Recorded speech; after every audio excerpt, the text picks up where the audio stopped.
Hello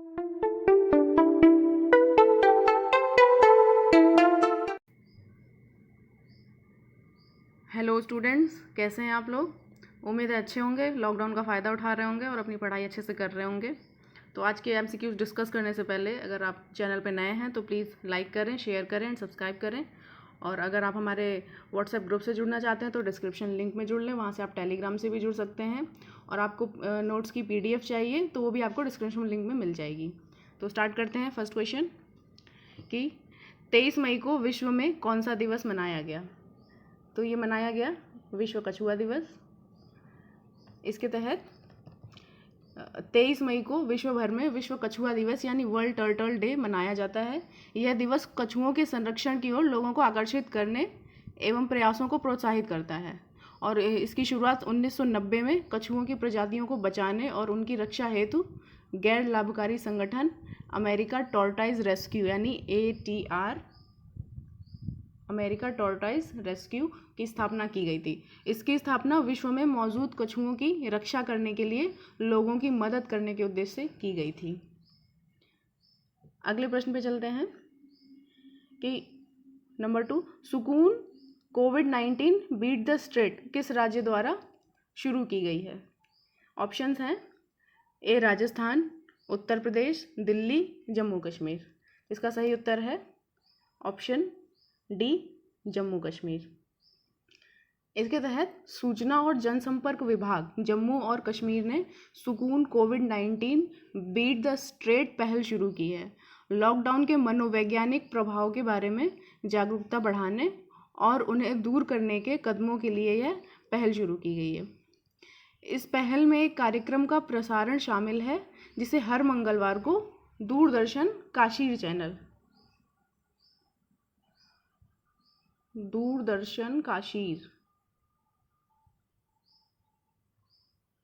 channel पर सुबह 9 बजे प्रसारित किया जाएगा। और ये कार्यक्रम के दौरान प्रख्यात डॉक्टर, वैज्ञानिक और मनोचिकित्सक मनोवैज्ञानिक स्वास्थ्य पर अपने ज्ञान को साझा करेंगे और तनाव के स्तर को नियंत्रण में रखने के लिए अपनाए जाने वाले उपायों के बारे में बताएंगे लोगों को। अगले प्रश्न पे चलते हैं कि 29 मई से किस देश के फुटबॉल महासंघ ने महिला फुटबॉल लीग को शुरू करने की घोषणा की है। ऑप्शंस हैं ऑस्ट्रेलिया, अफ्रीका, जर्मनी, चीन। तो इसका सही उत्तर है C जर्मनी। इसके तहत जर्मनी के फुटबॉल महासंघ ने महिला फुटबॉल लीग को शुरू करने की घोषणा की है। जर्मनी के क्लब अधिकारियों ने बैठक में पहले ही सत्र में दोबारा शुरू करने के पक्ष में मतदान दिया है। लीग शुरू करने के लिए पक्ष में 12 में से 11 टीमों ने मतदान दिया है, ये रेशियो। अगले प्रश्न पे चलते हैं कि मी अन्नपूर्णा पहल का शुभारंभ किस राज्य सरकार ने किया है। ऑप्शंस हैं ओडिशा, असम, महाराष्ट्र या पश्चिम बंगाल। इसका सही उत्तर है C महाराष्ट्र। इसके तहत महाराष्ट्र राज्य सरकार ने मी अन्नपूर्णा पहल का शुभारंभ किया है। जैसा कि नाम से ही लग रहा है, मी अन्नपूर्णा। और यह पहल एकीकृत जोखिम बीमा द्वारा महाराष्ट्र में किसानों और कृषि समुदायों के कल्याण के लिए शुरू की गई है। अगले प्रश्न पे चलते हैं। निम्न में से किस ई-कॉमर्स कंपनी ने भारत में ऑनलाइन फूड डिलीवरी सर्विस की शुरुआत की है। ऑप्शंस हैं फ्लिपकार्ट, स्नैपडील, अमेज़ॉन या फेसबुक। तो इसका सही उत्तर है C अमेज़ॉन। इसके तहत ई-कॉमर्स कंपनी अमेज़ॉन ने हाल ही में भारत में ऑनलाइन फूड डिलीवरी सर्विस की शुरुआत की है। अब तक भारत में फूड डिलीवरी बाज़ार पर स्विगी और जोमेटो का दबदबा था, लेकिन कोरोना की वजह से डिमांड ऑल टाइम लो पर है, इसलिए अमेज़ॉन ने इसकी शुरुआत की है। अगले प्रश्न पे चलते हैं। नेशनल टेस्ट अभियान नामक मोबाइल ऐप किस मंत्री ने लॉन्च किया है। ऑप्शंस हैं राजनाथ सिंह, डॉक्टर हर्षवर्धन, रमेश पोखरियाल या नितिन गडकरी। तो इसका सही उत्तर है ऑप्शन C रमेश पोखरियाल निशंक। इसके तहत केंद्रीय मानव संसाधन विकास मंत्री हैं जो रमेश पोखरियाल निशंक, इन्होंने नेशनल टेस्ट अभियान नामक एक नया मोबाइल ऐप जारी किया है। नेशनल टेस्ट अभियान, इसमें क्या होगा कि नेशनल टेस्टिंग एजेंसी जो है NTP, इसके द्वारा इसको विकसित किया गया है, जो उम्मीदवारों को आगामी परीक्षाओं जैसे JEE, जो कि IIT का एंट्रेंस एग्ज़ाम होता है, और NEET, NEET medical entrance test, इसके लिए मॉक टेस्ट देने में सक्षम बनाता है। इस ऐप की शुरुआत उम्मीदवारों को उनके घरों में सुरक्षा और सुविधा के साथ उच्च गुणवत्ता वाले मॉक टेस्ट की सुविधा प्रदान करने के लिए किया गया है। छात्रों को यह सुविधा प्रदान करने के साथ भारत ने एक और महत्वपूर्ण क्षेत्र में सामान्य स्थिति जैसी अनुरूपता बहाल करने में अग्रणी भूमिका निभाई है। इन टेस्टों को आसानी से डाउनलोड किया जा सकता है, उन्हें ऑफलाइन रहते हुए भी पूरा किया जा सकता है, और इस प्रकार इंटरनेट की उपलब्धता की बचत होती है। जैसे हम ऑनलाइन उसको डाउनलोड करके फिर उसको टेस्ट करके वापस से सबमिट किया जा सकता है। अगले प्रश्न पे चलते हैं कि दक्षिण कोरिया में फुटबॉल मैच में खाली स्टेडियम के दौरान सीटों को भरने के लिए सेक्स डॉल का इस्तेमाल करने पर कितना जुर्माना लगाया गया है दक्षिण कोरिया पे? ऑप्शंस हैं 2 crore won, 5 crore won, 7 crore won, 10 crore won. Won वहाँ की करेंसी है, तो इसका सही आंसर है ऑप्शन डी, 10 करोड़ वॉन। इसके तहत क्या हुआ है, दक्षिण कोरिया में फुटबॉल मैच खाली स्टेडियम में होता है, वहाँ की सीटों को भरने के लिए सेक्स डॉल होती है, उनको वहाँ पे रखा गया है, और अधिकारियों की समिति ने क्लब पर 10 करोड़ यानी कि लगभग $81,000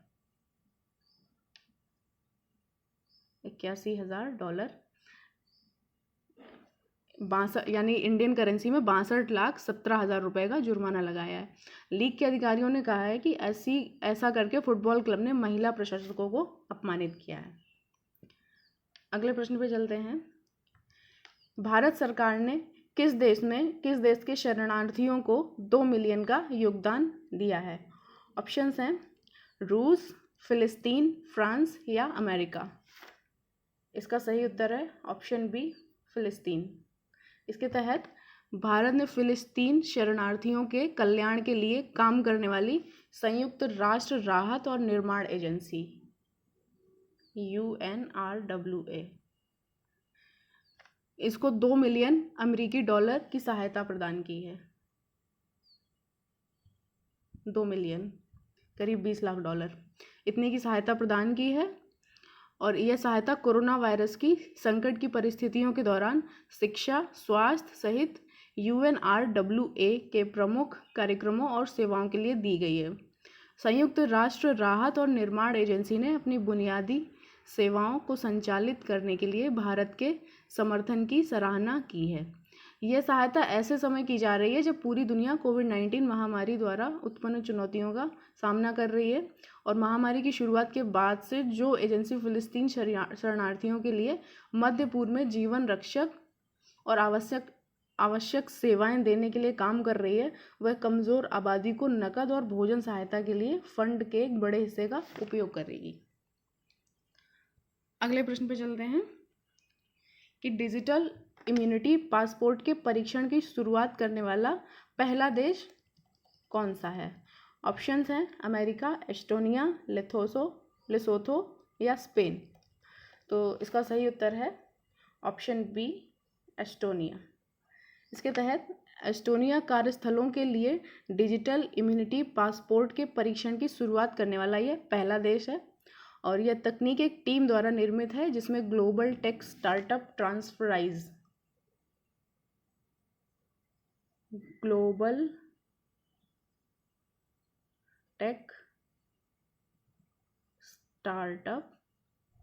ट्रांसफराइज इसको इंग्लिश में लिख देते हैं ट्रांसफराइज,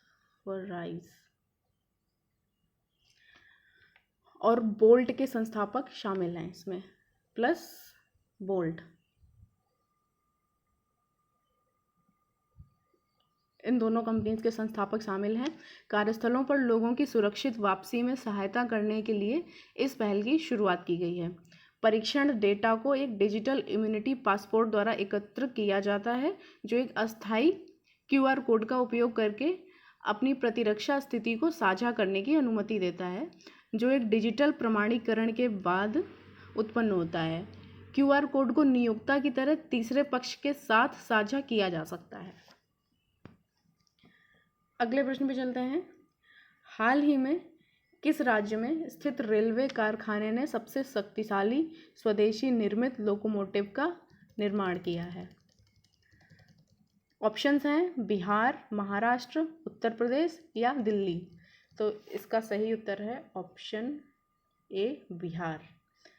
इसके तहत भारतीय रेलवे ने भारत में निर्मित पहले 12,000 हॉर्स पावर रेल इंजन का परिचालन किया है। इसकी क्षमता है 12,000 हॉर्स पावर, जिसका निर्माण बिहार में स्थित मधेपुरा इलेक्ट्रॉनिक लोको फैक्ट्री द्वारा किया गया है। Madhepura locomotive factory. और 18 मई 2020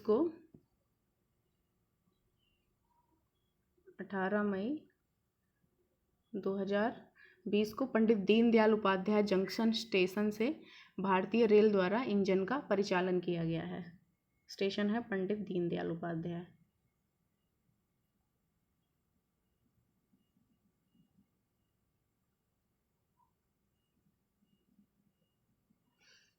और इस इंजन को WAH-12 नाम दिया गया है। इंजन का नाम है, ये इम्पॉर्टेंट है, इसको ध्यान में रखिए। क्लियर नहीं है। WAH-12 नाम दिया गया है और इसका नंबर है 60027। और इसके साथ ही भारत दुनिया का 6वां ऐसा देश बन गया है जिसने इतनी हॉर्स पावर का रेल इंजन खुद तैयार किया है। वहीं दुनिया में पहली बार उच्च हॉर्स पावर के इंजन के ब्रॉड गेज ट्रैक पर संचालित किया जाएगा। तो फ्रेंड्स, आज के क्वेश्चंस यहीं समाप्त होते हैं। हम मिलते हैं अगले वीडियो में। Thank you.